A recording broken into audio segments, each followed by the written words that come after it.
Après 6 mois de voyage, je n'avais plus qu'une seule idée en tête. Rassembler toutes nos vidéos afin d'inspirer autant que chaque rencontre nous avait inspiré. Un livre, une série, un film, plein de possibilités. Mais il fallait commencer par tout écrire, mettre des mots sur nos expériences.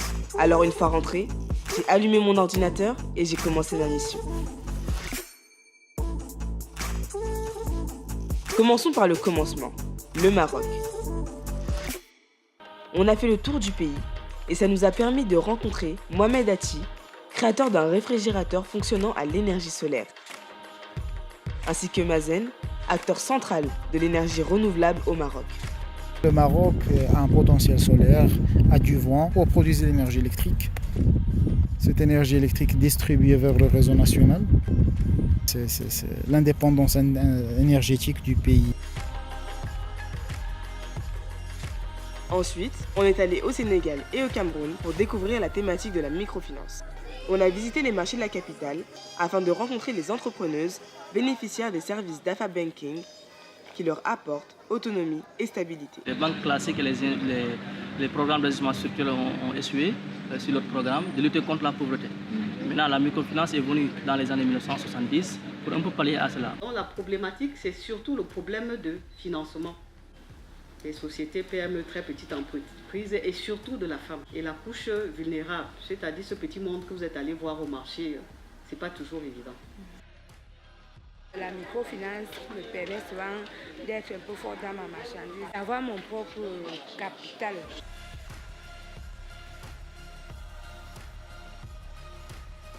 Après 2 mois de voyage, direction l'Inde. On a pu découvrir un nouveau mode de vie, la permaculture. Plus qu'une méthode agricole, c'est une façon de penser et de concevoir la vie de manière durable et responsable.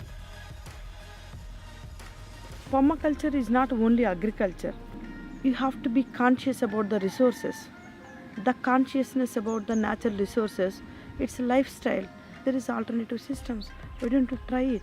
It's very clean. You don't need to bring chemicals into your home. Whatever the food which you are eating, where it is coming from, who they are growing, how they are growing. We should have a contact with the people those who are growing, and the consumers and producers relationship need to be improved. There is something we need to rethink about our food, what we are eating.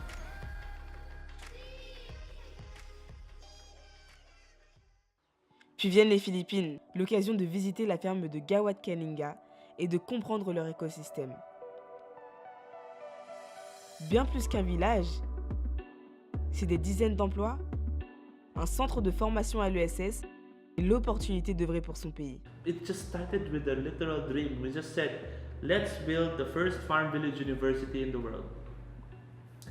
The Silicon Valley for social entrepreneurship, the Disneyland for social tourism, the Harvard, the school for social education in the world, the first ever of its kind, where it is a breeding ground for the young to become change makers society. It started not with really what we're doing now. Today, there's so much more that what we had ever imagined to do many years ago when we started GK.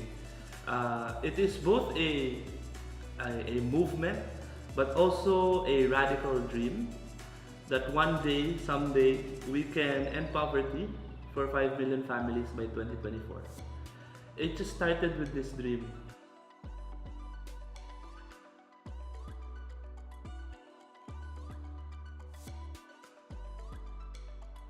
Prochaine destination, l'Équateur.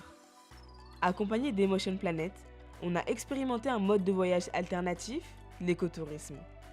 À travers le pays, on est allé à la rencontre de différentes communautés afin de découvrir la culture équatorienne et de profiter des bienfaits d'une aventure en totale immersion. Alors l'écotourisme, je pense que c'est l'avenir du tourisme. Je suis absolument contre le tourisme de masse, qui pour moi est un tourisme qui démolit, qui contamine et qui modifie justement énormément à la fois les paysages bien souvent et très souvent également les gens qui vivent dans les endroits que l'on visite.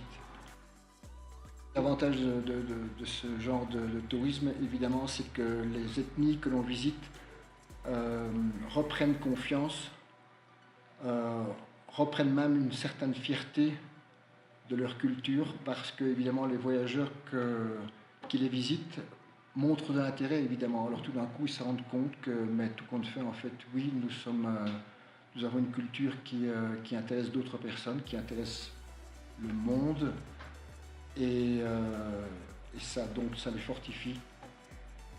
Comme je vous l'ai dit d'abord, au point de vue éléments ressources additionnelles pour que les villages puissent survivre, parce que bien souvent ces villages s'étaient occupés à se faire déserter. Les hommes devaient aller travailler à la ville, les femmes également. Les enfants n'étaient plus fiers d'être justement indigènes. Et grâce en fait aux visites que nous faisons chez eux, eh bien, ils sont à nouveau fiers parce qu'ils se rendent compte évidemment que le monde s'intéresse à eux et s'intéresse à leur culture.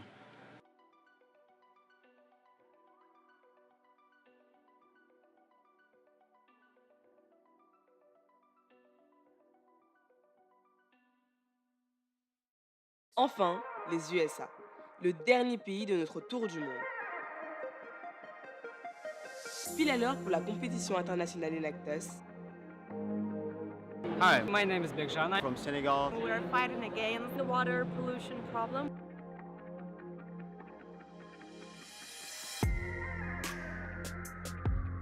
Ça a aussi été l'opportunité de rencontrer Mathis de Global Footprint afin de discuter empreinte carbone, enjeux actuels et défis de la génération future. Sustainable development is not an utopia. It's what needs to happen. I mean, it's not a big, wild idea. It's just to say, actually, there's only one planet, and actually people do want to live well. Let's do that. When we look at the world, 99% of the people who say we need to have a better world today, they basically think we just have to grow the cake bigger, and then we can solve everything. You know? So it's a very expansionist mind frame. The reality, though, is we live on one planet, and a planet that is vastly overused. That means the cake is quite overspent. And so solving problems by making the cake bigger is not really a big option anymore. We can make the cake better, but not bigger that easily. So we have to take a totally new approach and saying, how can we help people? How can we support the efforts of everybody being able to thrive?